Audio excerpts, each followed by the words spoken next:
ప్రసాద్ గారు, డౌట్లు మాత్రం అడగండి రావు గారు. నేనే కోడింగ్ ఎలా చేయాలో క్రోమ్లో ఎత్తుక్కుంటున్నా. కరెక్ట్గా యాడ్ వచ్చింది. సన్నీలోని చెడ్డి మీద చక్రం తిరుగుతా ఉంది. అది బఫర్ అవుతుందండి. తెలుసు. సరే సార్, డివోర్స్ తీసుకోవాలంటే వెంటనే ఎవరు కదా, పైగా కోర్టు కూడా కలపాలనే కౌన్సిలింగ్ చేస్తుంది. మీరు కౌన్సిలింగ్ అటెండ్ అయ్యారా? కోర్టు కౌన్సిలింగ్ వరకు అక్కర్లేదండి, పక్కన ఉన్నోడు చాలు చెడదప్పడానికి. ఇద్దరు విడిపోతున్నారు అంటే సంకలు గుద్దుకునే సంకజాతే తప్ప కలుపుదామని ఏ ఎదవకే అనిపించదు. పైగా అమ్మాయి పక్కన పోస్ట్ ఖాళీ అయిందంటే చాలు ప్రతి ఎదవ అప్లికేషన్ పెట్టడమే. అందరూ అలా ఎందుకుంటారండి? పగల పద్ధతిగా రావు గారులానే ఉంటారు. రాత్రి 2 పెగ్గలు పడ్డాకే అతను అడ్డి మీద తంతారు. బేసిక్గా ఒక మనిషిలో 2 ఉంటారండి. ఒకడు మంచోడు, ఇంకోటి చెడ్డోడు.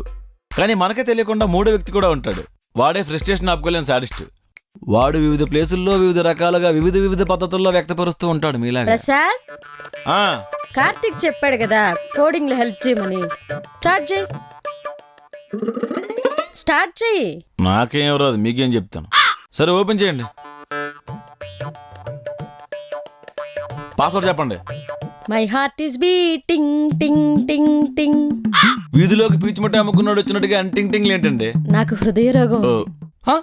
నన్ను నోటి క్యాన్సర్, హృదయ రోగం లేదా ఎంఫిసిమాకి దగ్గర చేసే. సరే చూడండి.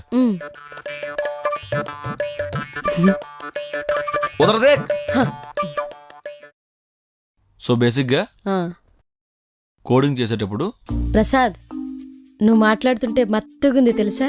ఈసారి కైనీ పాన్పారా చేసి మాట్లాడతాను, అదిరిపోద్ది. కామన్ సెన్స్ లేదు. కష్టపడి ఎక్స్ప్లెయిన్ చేస్తుంటే మత్తుకుంది, మెత్తగుంది, కొత్తగుంది అనుకుని వినండి. కోడింగ్ లో బేసిక్స్ ముందు నేర్చుకుంటే. Prasad, black colour T shirt ఎక్కడ కొన్నావు? చాలా బాగుంది. సనత్ నగర్ లో సెకండ్ హ్యాండ్ అండి.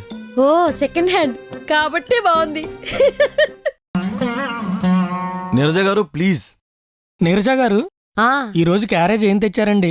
ముద్దపప్పు, ఆవకాయ. కొంపదీసి తినేసి వచ్చారా? లేదు. అలా అయితే ఈ పాటికి ఆఫీసులో సిరియా వారు ప్రకటించేవారు కదండి. మరే నా మనసుకేమైంది, నీ మాయలో పడింది, నిజమా కలా? ప్రసాద్, ఫేస్ కేం పెడుతున్నావు? మెరిసిపోతుంది. గాడిది గుడ్డు పెడతానండి.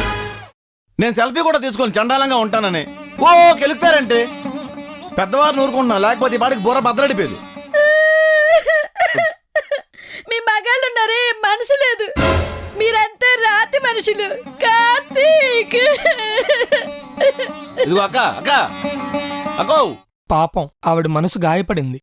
ఊరుకుంటారావు గారు మీరు మరిన్ని. ఇప్పుడు నేనేమన్నానని ఏదో శవాన్ని కారు డిక్కీలో ఊరేగించినట్టు అంటే వెళ్ళిపోయింది. ప్రసాద్, కార్తీక్ రమ్మంటున్నాడు. ఈడ ఒక రంగుమూడు రామస్వామిలా తయారయ్యాడండి. మీకు చేతబడి చేసేవాళ్ళు ఎవరైనా తెలుసుంటే కనుక్కోండి. కార్తీక్ పెట్టేద్దాం. తెలీదండి.